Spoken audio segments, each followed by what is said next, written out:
talaga na napapadpa dito sa Dolomite Beach po.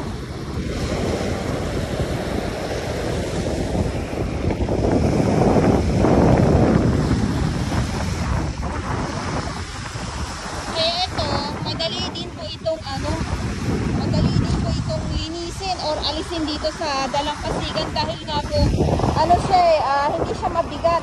Kumbaga ito pag ipon-ipunin lang ito ay madali.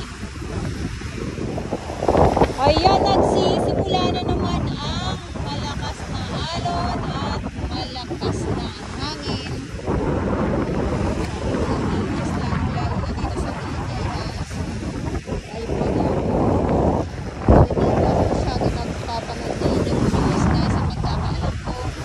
Bagyong Karina at si Habagat ay nawala na po.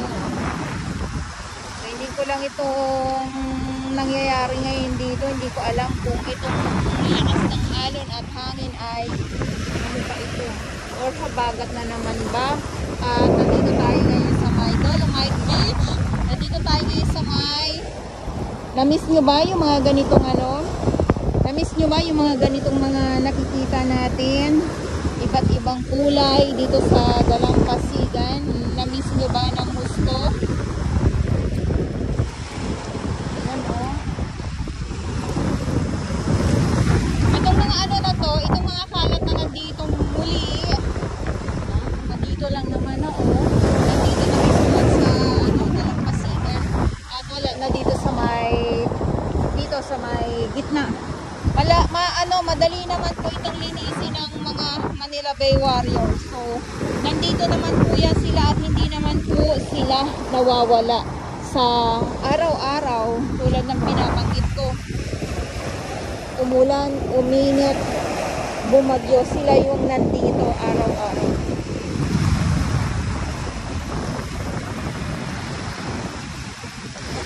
Ito ang pinakamadami. Malala yung mga plastic na nandito na napapadpad sa Dalampasigan ng karagatan ng Manila Bay. So, hindi lang dito sa may hindi lang po dito sa may Dolomite. At sa bawat lugar, may tinatawag pong mga warriors. Ayan, katulad dito sa may dito sa may Parañaque, yung Bakawan Warriors. At basta ang sa pagkakalam ko ay mayroon pong mga naglilinis dyan sa kanilang mga Dalampasigan po dito sa may Nabotas.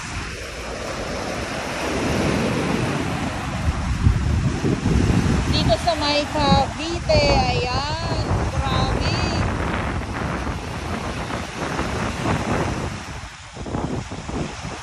Ang ano dito is yung mga plastic po talaga.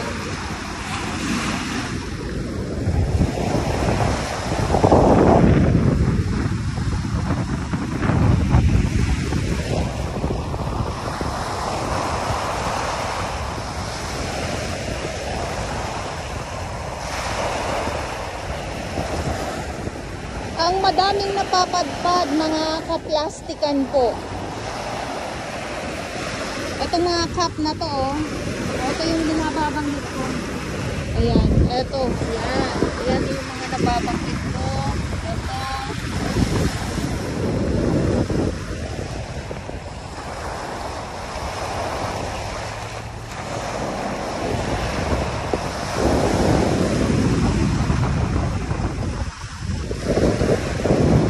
So dito naman po, ito yung sa pinaka-gitna po ay wala dito. Walang mga kalat dito. Ayan. So nandito na mismo yung mga kalat. Dito lang mismo sa pinaka-Dalampasigan po.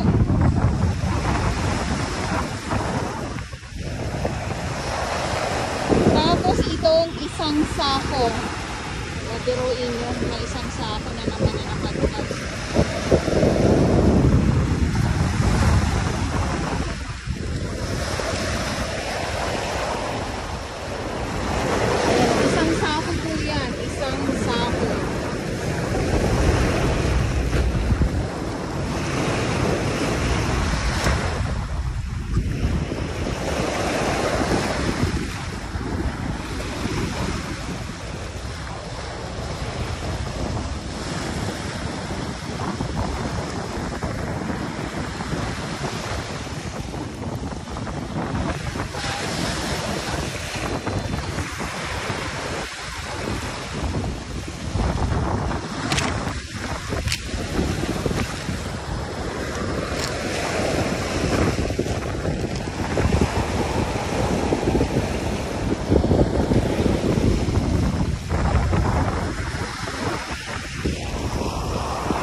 may mga balat ng saging, may mga sapatos, ayan.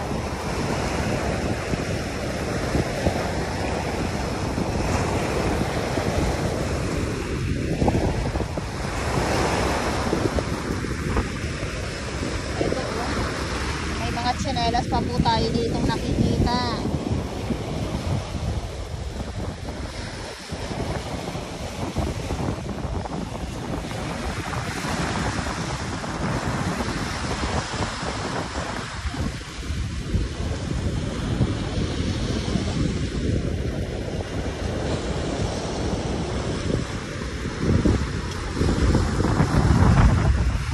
Ay, grabe.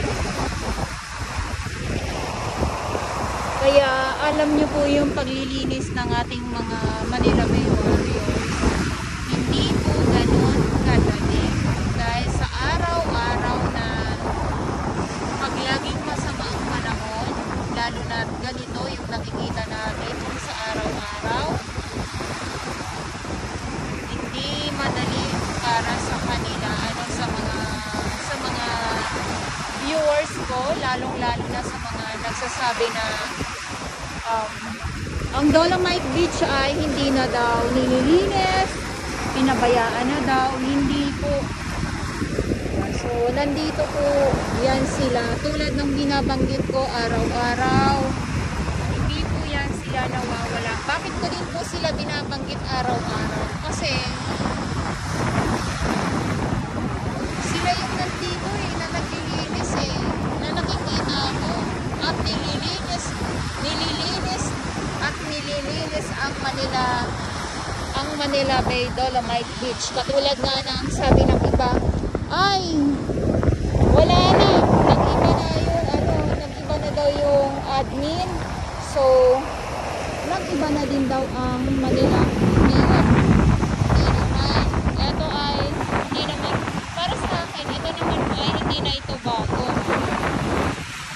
dahil sa ilang taon na din po tayo na nandito sa Manila Bay na nag-update. Ito ay buti nga is nandito lang yung mga basura natin sa kasakitan ng kapit. Wala na po mismo sa kalsada. Hindi na po siya nakakarating sa kalsada. Kaya kasi dati, nung wala pang Dolomite Beach, ay ang basura talaga nakakarating mismo sa kalsada. Biruin nyo yun, hanggang kalsada. Ngayon dito na lang po, dito sa may buhangin. Biruin nyo, pagkatapos sila dito maglinis kung sakali noon, no? Noon, dito mismo sa Dalampasigan, tapos pupunta sa kalsada para maglinis ng ating mga Manila Bay Warriors. Okay, so ito yung update natin ngayong araw, Monday, Pilipinas.